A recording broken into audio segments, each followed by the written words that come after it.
हमर नाम अंजलि झा, हम मिथिला समाचार से छी और मतलब एलहुँ हेँ निधि चौक पर में एकता झा डॉक्टर छथिन, हुनके से मिले ला। हैप्पी न्यू ईयर हमरा तरफ से हुनका हम करले आयल तऽ छलहुँ हेँ, 2-3 दिन एलियै लेकिन ओ मिले नहीं छलखिन हेँ, नहीं रहै छलखिन हेँ।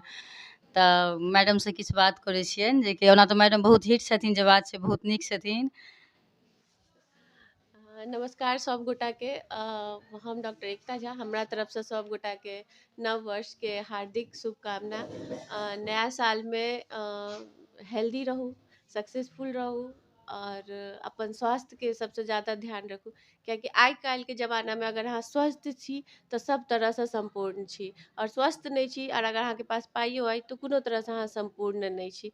ठीक छै, तऽ अपन स्वास्थ्य के जरूर ध्यान रखू। स्पेशली फीमेल वर्ग से हमरा ई अनुरोध है कि अपन स्वास्थ्य के ध्यान राखू, कियाकि फीमेल वर्ग एहन छै कि जाबे तक ओकरा कोनो बीमारी पूर्ण रूप से नहीं घेर लेते ताबे तक वो डॉक्टर के पास नहीं आयत।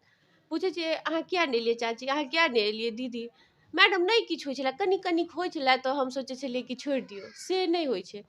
फीमेल जे छै कोनो परिवार के ढांचा होइ छै, अगर ढांचे बिगड़ि गेलै तऽ पूरा परिवारे बिखरि जेतै।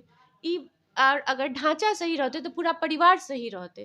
ताहि दुआरे हमरा एहि नया साल में हुनका सबसे स्पेशल अनुरोध अइ कि वो अपन स्वास्थ्य के ध्यान राखत, और कोनो तरह के दिक्कत हो, राति बिराति केहनो इमरजेंसी हुए तऽ हमर मैटरनिटी एंड सर्जिकल हॉस्पिटल ई निधि चौक पर अछि, तऽ ओतऽ आबि कऽ संपर्क करू, अहाँके सही उपचार सही सलाह जरूर भेटत। हमर हस्बैंड सर्जन छथिन डॉक्टर चंदन झा, तऽ अगर कोनो तरह के हेल्प या कोनो तरह के अथी हुए तऽ अहाँ एतऽ जरूर संपर्क करू। धन्यवाद।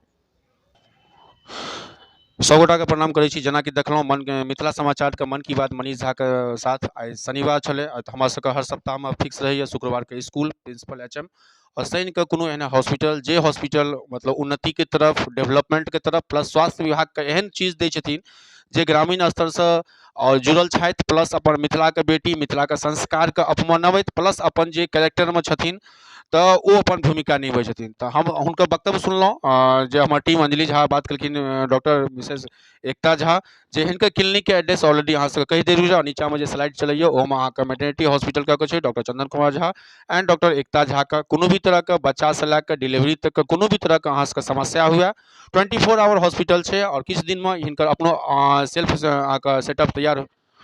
हाँ, कोनो भी तरह के ऑपरेशन छै तऽ हिनका अहाँ संपर्क कऽ सकै छी, और किछु दिन के बाद हिनको अपन क्लिनिक में नया नर्सिंग होम के स्टार्टअप छै, तऽ ओ अहूँ सबके अपडेट कऽ देब जेना जे हेतै ओपनिंग के टाइम में। तऽ अखन जे लोकेशन छै राम चौक से कनी मस्जिद से आगू बढ़बै और निधि चौक से पहिने अहाँके चौक पर से पहिने रोडे सटल में ई अहाँके हॉस्पिटल छै, और बहुत बढ़िया छै, बहुत बढ़िया केयरिंग छै। और अहाँ सब यदि मेडिकल डिपार्टमेंट से छी, प्लस हेल्थ डिपार्टमेंट से छी, और प्लस अहाँके मिथिला के जे हमर लोक छी, जो अहाँ सबके आशीर्वाद से हमर चैनल बहुत बढ़िया भए रहल यऽ, और एनाहिए एहन एहन प्रतिभा के हम सब देखबै छी जे अपना दम पर, अपना एस्टेब्लिश पर जीरो से हीरो बनलखिन हँ।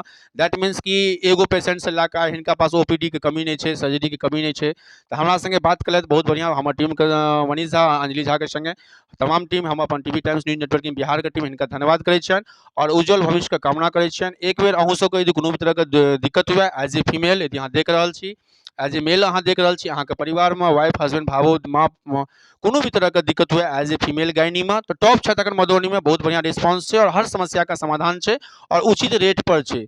जे कि हमरो अहाँके बैकग्राउंड फार्मा से रहे, हमहूँ सबके कलीग वगैरह करबैया, और जे कि मार्केट से रिपोर्ट आवेल बहुत बढ़िया रिस्पांस छै, पैसा के इशू नहीं रहे छै, सबसे पहले जच्चा और बच्चा के जान के इशू रहे छै। तो तहे दिल से सब गोटा के हैप्पी न्यू ईयर, और नया साल के नया पेशकश में, नया इंटरव्यू में, नया संग में हम सब आइ जे पायदान हमरा सबके रहे ई हिनकर हॉस्पिटल से रहे, तहे दिल से सब गोटा के प्रणाम करै छी। हमर नाम मनीष झा भऽ गेल, 76 31 53 73 66 हमर नंबर भऽ गेल, और अहूँ के गाँव घर के कोनो भी समस्या हुए, कोनो भी तरह के तकलीफ हुए तऽ हमर टीम अहाँ से संपर्क करत। सब गोटा के प्रणाम।